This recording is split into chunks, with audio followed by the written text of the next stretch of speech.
नमस्कार, मैं खुशी। हम ज्योतिष की प्रारंभिक शिक्षा आरंभ कर चुके हैं, जिसमें हमने बहुत सारे टॉपिक्स ले लिए हैं। लेकिन अभी भी एक टॉपिक जो है ज्योतिष में बहुत ही ज़्यादा इम्पोर्टेंट है, जो कि है पंचांग।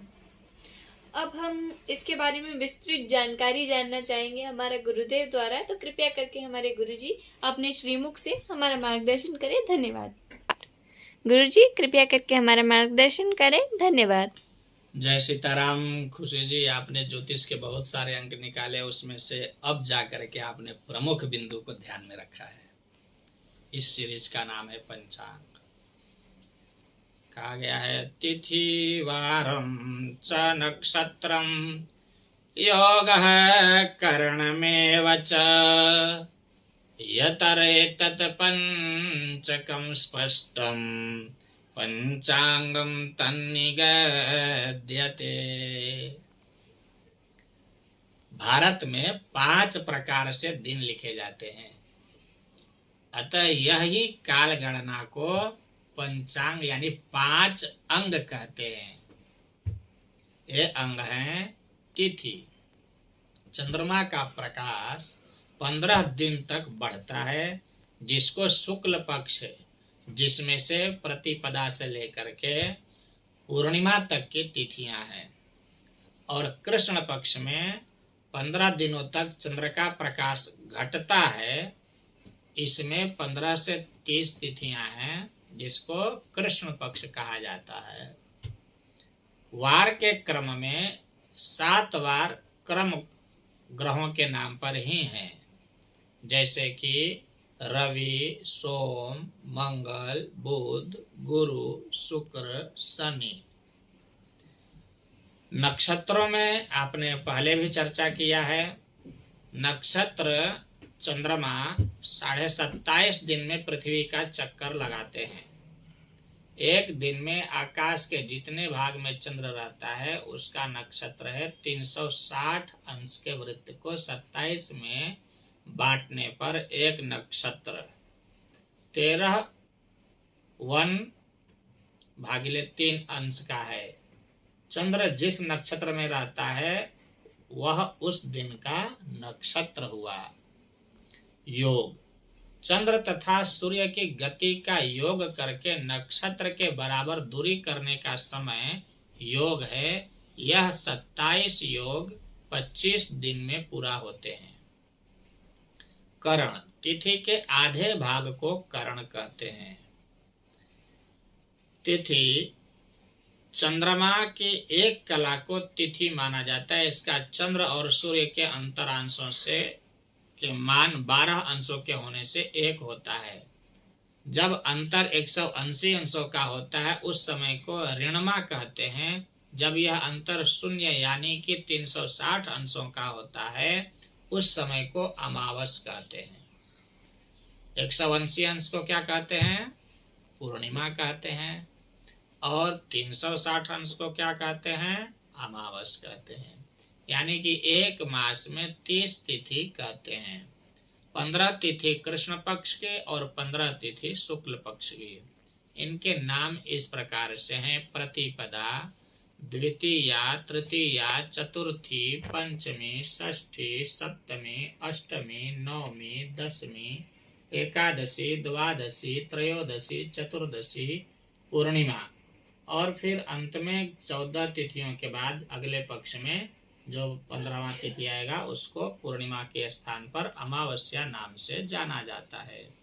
प्रत्येक तिथि के स्वामी अलग अलग होते हैं, जिनका क्रम निम्न अनुसार है: तिथि प्रतिपदा, द्वितीया, तृतीया, चतुर्थी, पंचमी, षष्ठी, सप्तमी, अष्टमी, नवमी, दशमी, एकादशी, द्वादशी, त्रयोदशी, चतुर्दशी और पूर्णिमा। स्वामी के इनके इस प्रकार हैं: प्रतिपदा के अग्नि, द्वितीया के ब्रह्मा, तृतीया के गौरी, चतुर्थी के गणेश, पंचमी को जो है सर्प, षष्ठी के कार्तिकेय, सप्तमी के सूर्य देव, अष्टमी के जो है शिव, नवमी के दुर्गा, दशमी के यम, एकादशी के विश्वदेव, द्वादशी के विष्णु देव और त्रयोदशी के कामदेव, चतुर्दशी के शिव और अमावस्या के एवं पूर्णिमा के पितृ देवता होते हैं। तिथियों में शुभत्व, शुभ के अवसर पर स्वामियों का विचार किया जाता है। तिथियों की 5 संज्ञाएं होती हैं: नंदा, भद्रा, जया, रिक्ता और पूर्णा। 1, 6, 11 ये नंदा है, जबकि 2, 7, 12 ये भद्रा है, 3, 8, 13 ये जया है, 4, 9, 14 ये रिक्ता है, 5, 10, 15 और 30 ये पूर्णा है। वार व तिथि मेल से बनने वाले सिद्ध योग। तिथि रविवार को संयोग से होने वाले सिद्ध योग बनता है। इनमें किया गया कार्य सिद्धि प्रदायक होता है। रवि, सोम, मंगल, बुध, गुरु, शुक्र, शनि ये जो है 3, 8, 11 जया, 2, 7, 12 भद्रा, 5, 10, 15 पूर्णा, 1, 6, 7, 11 नंदा, 4, 9, 14 रिक्ता मृत्यु योग बनाते हैं। तिथि वार के संयोग से यह मृत्यु योग बनता है। इनमें किया गया कार्य हानि देता है। रवि, सोम, मंगल, बुध, गुरु, शुक्र, शनि। नंदा 1 से 11 भद्रा 2, 7, 12 नंदा 1 से 11 जया 3, 8, 13 रिक्ता 4, 9, 14 भद्रा 2, 7, 12 पूर्णा 5, 10, 15। शुद्ध तिथि, जिस तिथि में एक बार सूर्योदय होता है उसे शुद्ध तिथि कहते हैं। क्षय तिथि, जिस तिथि में सूर्योदय नहीं हो उसे क्षय तिथि कहते हैं। अधिक तिथि, जिस तिथि में 2 बार सूर्योदय होता है उसको अधिक तिथि या वृद्धि तिथि कहते हैं।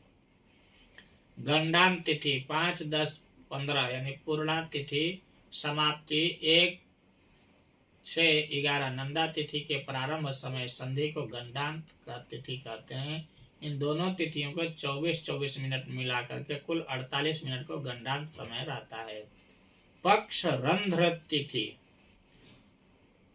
6, 4, 6, 8, 9, 12, 14 यह तिथियां पक्ष रंध्र कहलाती हैं। दग्ध, विष और हुतासन संज्ञक तिथियां, इनका नाम के अनुसार तिथियों में काम करने से विघ्न बाधाओं का सामना करना पड़ता है। चक्र इस प्रकार है। वार रविवार, सोमवार, मंगल, बुध, गुरु, शुक्र। दग्धा संज्ञक, दग्धा जो है संज्ञक 12, 11, 5, 3, 6, 8, 9। विष संज्ञक 4, 6, 7, 2, 8, 9, 7। हुतासन संज्ञक 12, 6, 7, 8, 9, 10, 11।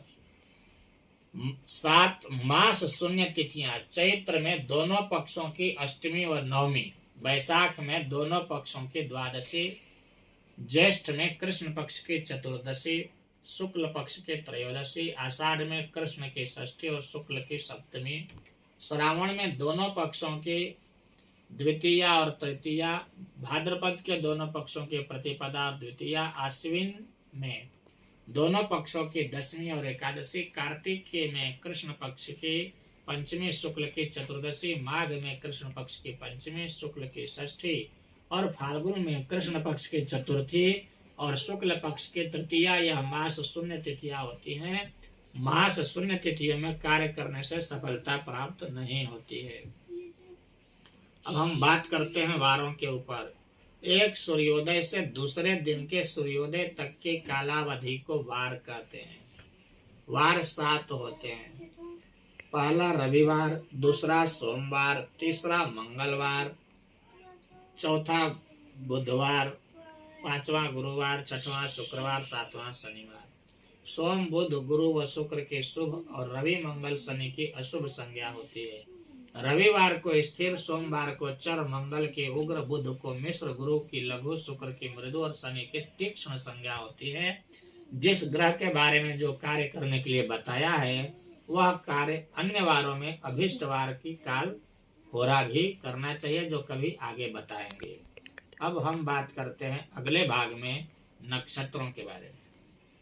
धन्यवाद। अगर आपको यह वीडियो अच्छी लगी तो कृपया करके लाइक करें और ऐसी और वीडियोस देखने के लिए हमारे चैनल को सब्सक्राइब करें। धन्यवाद।